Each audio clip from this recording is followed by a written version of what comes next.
Selamat pagi, salam Bapak Ibu jemaat yang terkasih di dalam Tuhan Yesus Kristus. Pagi hari ini kita masih merenungkan tema tentang spiritualitas bertumbuh dalam keluarga, bagian yang kedua. Nasnya diambil dari 2 Timotius pasal 1 ayat 1 sampai 14. Saya tidak akan membacakan semuanya, tetapi saya akan bacakan ayat 1 dan 2 yang demikian firman Tuhan.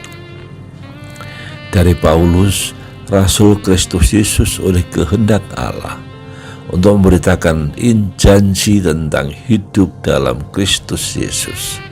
Kepada Timotius, anakku yang kekasih, kasih karunia, rahmat dan damai sejahtera dari Allah, Bapa dan Kristus Yesus Tuhan kita menyertai engkau.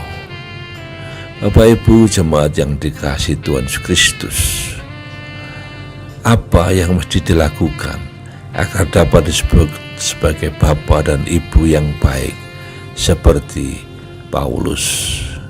Nats kita pada saat ini berbicara tentang 5 hal, tetapi kita tidak akan membahas semuanya pada saat ini. Kita akan bahas ini satu persatu setiap hari. Yang pertama, kita harus menampilkan diri sebagai anak Tuhan dan selalu memohon berkat bagi anak-anaknya. Kalau berbicara tentang Bapa rohani seperti Paulus, sesungguhnya kita semua juga menjadi Bapa rohani bagi anak-anak di dalam gereja kita. Maka itu betapa pentingnya kita juga bisa menampilkan diri sebagai anak Tuhan dan selalu memohon berkat bagi anak-anak yang ada di dalam gereja kita.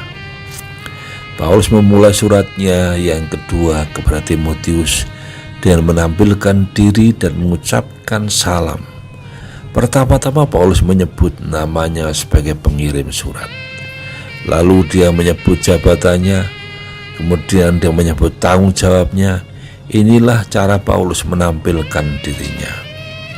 Berikutnya dia menyapa Timotius, tetapi bukan hanya nama. Dia juga bilang Timotius adalah anaknya yang kekasih. Tentu yang Paulus maksud dengan anak adalah anak rohani. Selanjutnya Paulus mengucapkan berkat bagi Timotius. Jadi apapun kondisi Timotius ketika menerima surat Paulus, isi surat dimulai dengan doa berkat. Begitu juga sebenarnya sikap kita.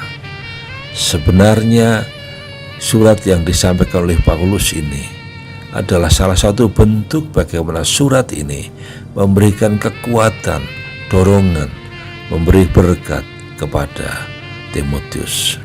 Hal ini menunjukkan bahwa orang tua rohani harus menampilkan diri dan identitasnya yang asli, tidak boleh dipalsukan. Jadi bapak dan ibu rohani harus membuat dirinya dikenal dengan akrab oleh anak rohaninya, bukan dengan kepalsuan atau kemunafikan. Hal ini bukan hanya di dalam gereja, tetapi juga di luar gereja. Baik itu di masyarakat, di pekerjaan, di pergaulan, bahkan dimanapun juga kita harus juga menampilkan diri kita sebagai pribadi yang asli. Bapak Ibu jemaat yang dikasihi Tuhan Yesus Kristus, jika kita bisa menampilkan diri kita secara apa adanya, maka itu akan menjadi kesaksian yang dapat dilihat oleh anak-anak rohani kita. Dalam hal ini anak-anak rohani kita adalah anak-anak sekolah minggu, anak-anak pemuda, remaja, semua harus melihat secara utuh dalam kehidupan kita. Sebagai orang tua rohani di gereja, maka pada masa kini harus sadar bahwa anak rohani kita memiliki kemampuan untuk melihat kita secara keseluruhan. Karena itu mari kita menjalani kehidupan ini dengan bijak dan bertanggung jawab. menjauhkan segala bentuk kepalsuan dari dalam diri. Kemudian apabila berjumpa dengan anak rohaninya, mesti disapa dengan mengucapkan kata-kata berkat, agar mereka boleh melihat berkat itu dari diri kita, karena doa yang kita berikan kepada mereka. Mari kita akan berdoa. Terima kasih Tuhan atas kasih setiamu, berkat-Mu selalu mengalir dalam kehidupan kami. Hari ini kami beri belajar bagaimana kami juga menjadi saluran berkat bagi anak-anak rohani kami di dalam gereja. Terima kasih, aktivitas kami sepanjang hari ini juga kami serahkan kepadamu. Dalam nama Tuhan Yesus Kristus kami menaikkan doa ini. Haleluya. Amin. Selamat beraktivitas. Tuhan memberkati kita semuanya. Haleluya. Amin.